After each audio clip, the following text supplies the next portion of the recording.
See here, Queensland Maritime Museum YouTube channel. We're going to come back to this beautiful sculpture by Greg Johns called Continuous Division later in this YouTube. But for now, and so we're going to continue the series of symbols in the city for this up and coming Queensland Day, the 6th of June 2021. And I've come into Roman Street Parklands because Peter Beattie really has made this the epicentre of Queensland Day since the construction of the Roman Street Parklands. It's a very interesting story. So here we are, right in front of the Queensland Day Award plaques. It was an initiative of Peter Beattie's to have the Queensland Award plaques placed around the Great Lawn, and over time the concept has developed and changed slightly. One of the most amazing people honoured is not actually a Queenslander. We are going to talk about him in a second, but firstly I want to talk about this. So we're back talking about the Queensland coat of arms, and let's just have a quick glance into the archival footage shot yesterday, which seems an age away, at the Queensland Maritime Museum. So here's Mark looking at the Queensland coat of arms that I'm about to talk to. So, what is it about this coat of arms that is important? Well, first of all, it was brought into life under the leadership of Joe Bjelke-Petersen in 1977. It was brought to life in Brisbane, the capital of Queensland, in the presence of the Queen at Cloudland, which is now a building sadly demolished. And it was the very first time that a herald of the coat of arms was in the Southern Hemisphere. It was the very first time ever that a coat of arms was brought into being with the Queen in presence in the Southern Hemisphere.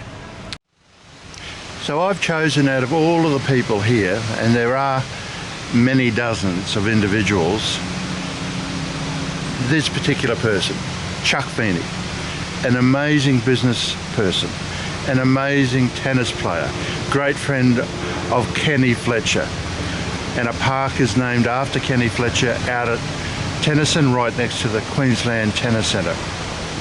Chuck Feeney led and still leads an amazing life and had an incredible impact on Queensland, almost single-handedly underwriting the smart state concept of Peter Beattie and single-handedly really bringing to the fore the intellectual power that develops COVID-related vaccines right here in Queensland, develops amazing individual technology to deliver vaccines and medicine.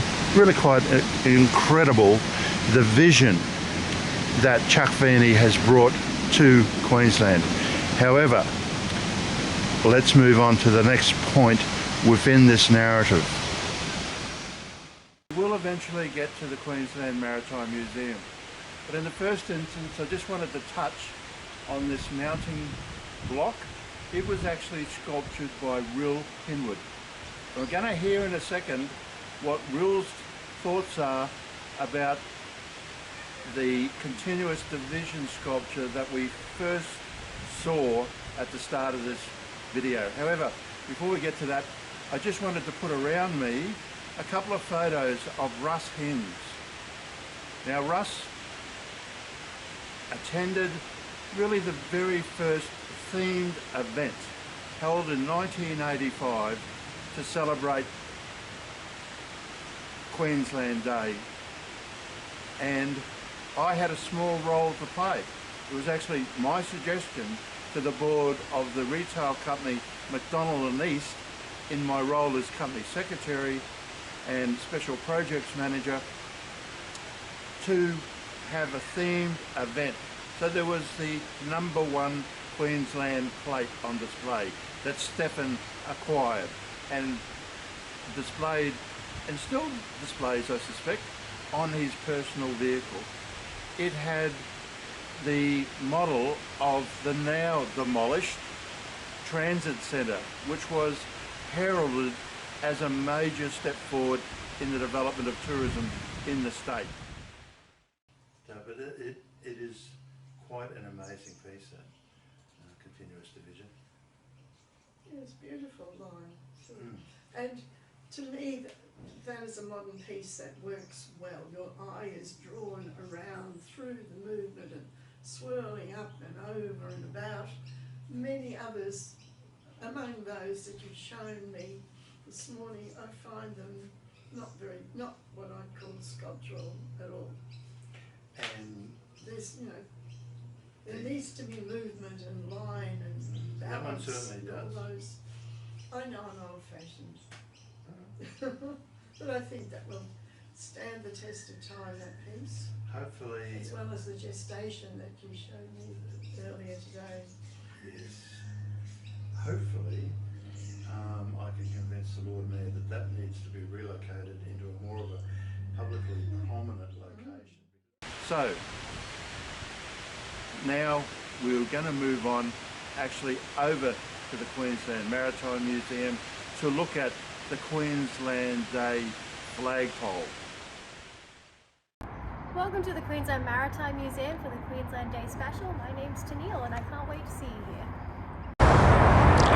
We've now come over to the Queensland Maritime Museum, as you just heard, and the Queensland Day Flagpole is situated right next to the Clifton Guns on the campus of the Queensland Maritime Museum. And these guns were brought to Queensland by the first governor, whose wife was named Diamantina, hence the circle of history with the HMAS Diamantina. Now let's just have a look at the Queensland Day Flagpole. So here we are, looking at the Queensland Day Flagpole. It's not an overly windy day, so a very gentle rustle of the flag. In the distance you can see the Australia Day flag. Further in the distance you can see the Boulevard Lighthouse. It's just a beautiful day, a week before Queensland Day in 2021. There goes the flag, flapping beautifully. So come on down and look at our amazing collection on site. Really great history at the Queensland Maritime Museum.